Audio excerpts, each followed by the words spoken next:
La Bible déclare ceci dans le verset 5.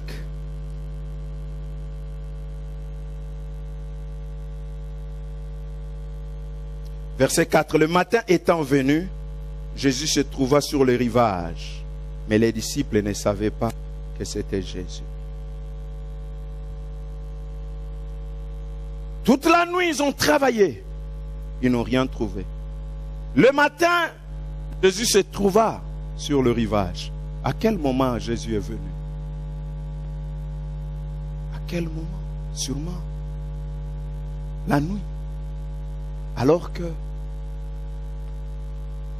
c'est le matin qui... Mais à quel moment il est venu? Pendant la nuit, alors qu'il tirait le filet, ne prenant rien, Jésus était là. Mais seulement eux ne savaient pas. J'aimerais dire premièrement, quand dans votre échec, il y a un échec dans votre parcours, vous devez savoir une chose, que vous n'êtes pas seul. En tant qu'enfant de Dieu, en tant que peuple de Dieu, en tant que ministre de Dieu, vous devez savoir que vous n'êtes pas seul. Vous avez certes échoué, mais dans votre parcours, il y a un échec, mais vous n'êtes pas seul. Jésus était là, mais seulement eux, découragés par leur échec, préoccupés par leur échec, en se posant des questions. Comment cela m'est arrivé? Mais qu'est-ce que je n'ai pas fait? Mais pourquoi? Mais qu'est-ce que je suis? Mais pourquoi je n'avais pas pris les précautions? Ah Seigneur! Mais il était là. Ils ne le savaient pas. C'est eux qui ne le reconnaissaient pas. Ils ne sentaient pas sa présence parce qu'ils étaient préoccupés par leur échec.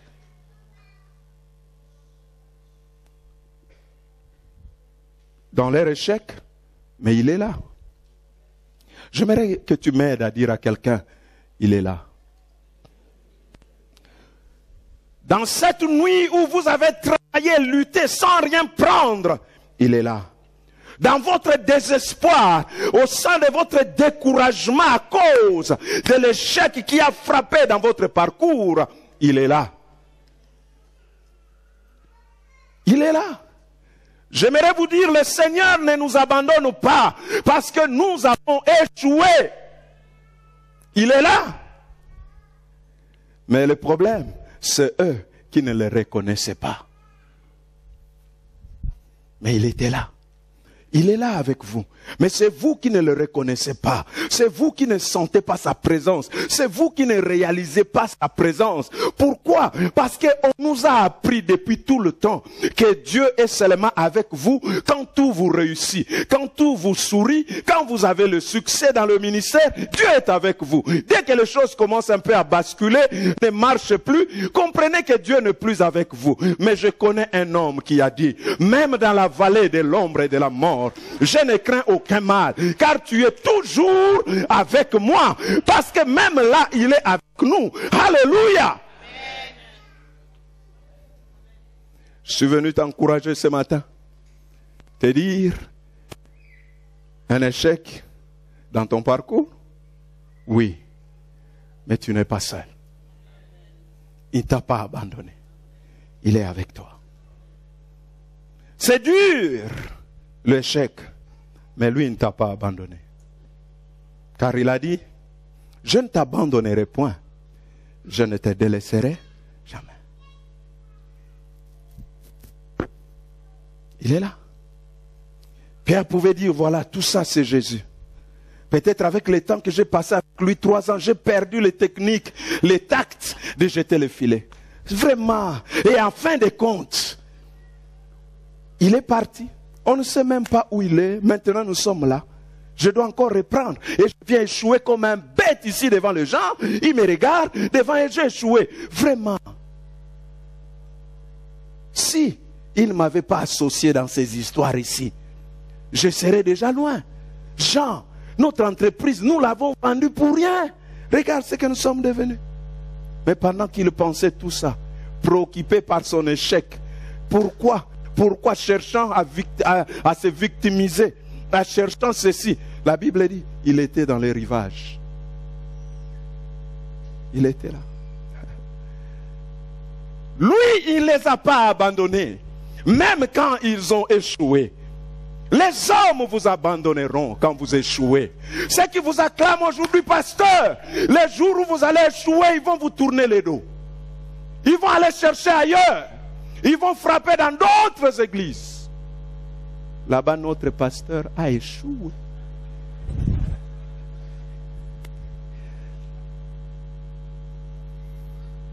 Mais si vous cherchez les églises où les hommes et les femmes n'échouent jamais, vous ne les trouverez jamais.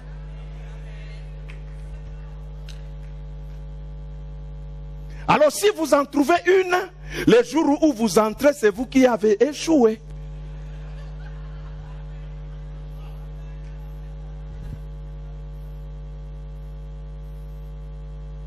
Lui, il était là.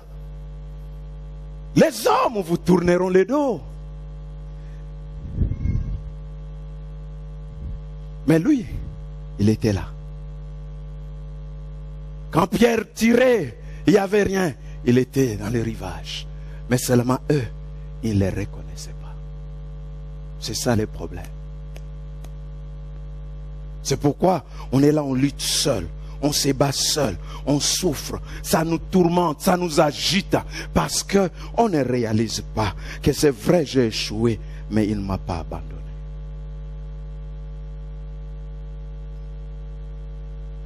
Alléluia. J'aime ça. Il ne m'a pas oublié. Il m'aime encore. Alléluia. Regardez quand Jésus est venu voir Pierre qui a échoué. La question de Jésus n'était pas Pierre, est-ce que tu crois encore à mon amour? Non, il lui a dit Pierre, est-ce que tu m'aimes? Parce que moi je t'aime toujours.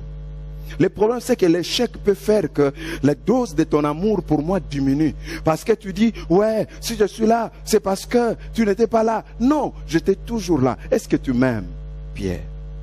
Mais quant à moi, je t'aime.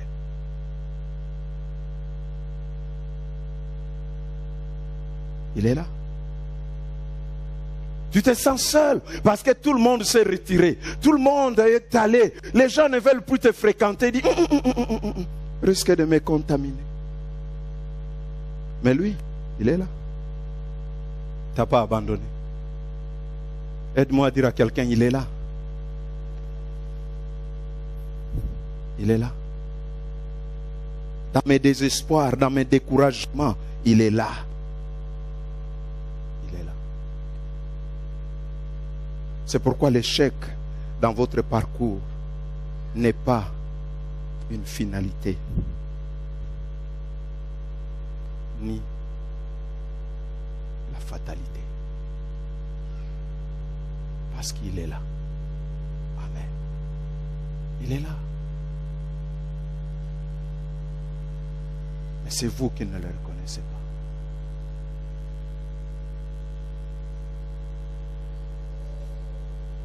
Parce que si vous reconnaissez, vous feriez comme les autres fois, les jours où la tempête a soufflé dans la barque, où ils voulaient couler. Parce qu'ils les voyaient, qu'est-ce qu'ils ont fait? Ils ont dit, réveillez, réveillez-vous. Nous sommes en train d'échouer. Mais là, vous ne les reconnaissez pas. Il est là dans votre foyer, même s'il y a eu échec, mais il est là. C'est vous qui ne le reconnaissez plus. Mais le Seigneur est là. Il est là. Alléluia.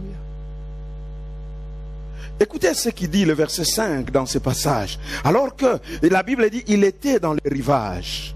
Et il était là, il ne les reconnaissait pas. Et personne ne lui adressait la parole. Il voyait quelqu'un là.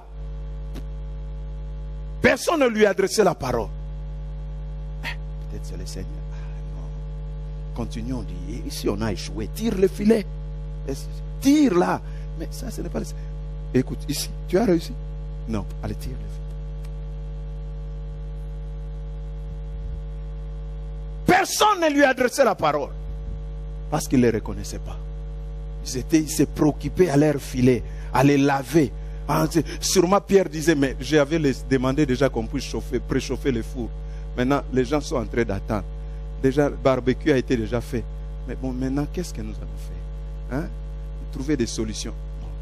Est-ce qu'il n'y a même pas un autre pêcheur qui vient ici pour qu'on achète des poissons? Mais non. Alors, comment on va faire? Parce que ça, c'est la préoccupation des hommes. Lorsqu'on a échoué, on cherche à savoir comment je peux faire pour couvrir mon échec. Pour que les gens ne comprennent pas que j'ai échoué. Je vais quand même leur amener quelque chose. Mais on a échoué. Ça, c'est leur préoccupation. Mais le Seigneur était là, personne ne lui adressait la parole. Il n'y a plus de prière. La prière est devenue lourde. Parce que chaque fois quand vous vous mettez pour prier, toutes ces images de votre échec arrivent. Seigneur Jésus, ce n'est pas possible. Moi vraiment, qu'est-ce qui m'a pris là? Seigneur. Donc vos prières, c'est juste vous culpabiliser. Alors comme vous ne pouvez pas rester longtemps dans la culpabilité, dans la prière, vous sortez. Parce que quand vous mettez à prier, les images là reviennent. Ah Jésus, c'est pas possible. Les diables vous accusent. La Bible dit, il est l'accusateur de nos frères. Il vous accuse. Dès que vous vous mettez à genoux, toi aussi, tu as du courage. Hein? Tu as vraiment du courage. Après tout ce que tu as fait, tu viens aussi lever tes mains. Toi-même, les mains étaient là, tu les descends. Jésus. L'accusateur fait son boulot.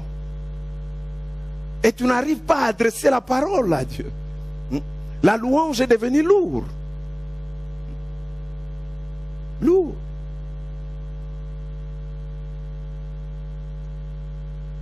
Parce que tu te sens indigne. Indigne. J'échoue. Indigne. Mais la Bible dit dans le verset 5, alors que personne ne lui adresserait la parole, la Bible dit dans le verset 5, lui, il les appela. Mes enfants, n'avez-vous rien trouvé à manger? Alléluia. Mes enfants, n'avez-vous rien trouvé à manger? Vous savez ce qui me touche beaucoup ici? C'est que malgré leur échec, mais dans les yeux de Christ, ils n'ont pas perdu leur position. Ils sont ses enfants. Il dit mes enfants. Qui? Moi. J'ai échoué. Mais il dit vous êtes toujours mes enfants. L'échec ne change pas votre position devant Dieu. Peut-être devant les hommes. Mais votre identité en Christ reste. Vous êtes enfants de Dieu. Il dit mes enfants. Vous êtes mes enfants même quand sur votre parcours vous avez échoué, les choses n'ont pas marché, vous avez commis des erreurs, mais vous êtes toujours mes enfants. En d'autres termes, il dit vous avez une place dans mon cœur. Dans le livret des familles de Dieu, votre nom est figure. Je n'ai pas effacé votre nom parce que vous avez échoué. Vous êtes toujours mes enfants. Peut-être aux yeux des hommes, votre position a changé. Les gens n'ont plus le même regard qu'ils avaient avant. Ils n'ont plus la même considération qu'avant. Mais à ses yeux, vous avez toujours cette même place d'enfant de Dieu. Amen. Les diables peuvent venir crier dans votre oreille pour vous faire comprendre que maintenant, vous n'êtes plus digne d'être appelé enfant de Dieu. Dites, j'ai échoué, c'est vrai, mais je suis toujours son enfant.